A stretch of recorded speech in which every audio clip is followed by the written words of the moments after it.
Hello hi నమస్తే మేంకి కాంగ్రెస్ అధికారంలోకి వచ్చిన బీజేపీ అధికారంలోకి వచ్చిన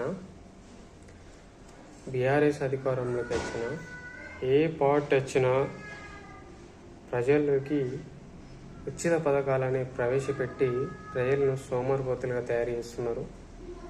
సో అది కాకుండా ఉచితాలన్నీ మొత్తం తీసేసి ఒక రేషన్ బియ్యం వృద్ధులకు పింఛన్ ఉంచేసి మిగతా అన్నీ తీసేసి ఒక కొత్త గవర్నమెంట్ ఏర్పడితే బాగుంటుంది. ఈ ఉచిత పథకాలని పెట్టి ప్రజలను సోమరిపోతులుగా తయారు చేస్తున్నారు.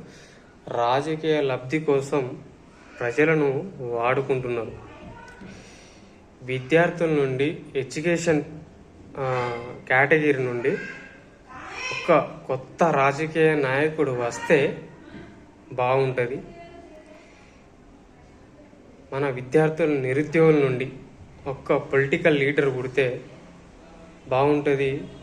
మన తెలంగాణ రాష్ట్రం ముందుకు అభివృద్ధి పదంలో నడుస్తుందని ఒక ఆలోచన. సో చాలా పల్లెలలో కానీ విలేజ్ మండలాల్లో కానీ ఇంకా మారుమూల ప్రాంతాలు ఉన్నాయి, అభివృద్ధి చెందిన ప్రాంతాలు ఉన్నాయి. మనకు కావాల్సింది ఏంటిది? ఉచితాలన్నీ తీసేసి విద్య, వైద్యం, ఉపాధి ఈ మూడు ముందు పదంలోకి తీసుకెళ్తే రాష్ట్రం సుభిక్షంగా అభివృద్ధి పదంలో దూసుకెళ్తుంది. సో విద్యార్థుల నుండి ఒక నిరుద్యోగుల నుండి ఒక కొత్త పార్టీ వస్తే, కొత్త నాయకుడు వస్తే బాగుంటుందని తెలియజేసుకుంటూ థ్యాంక్ యూ.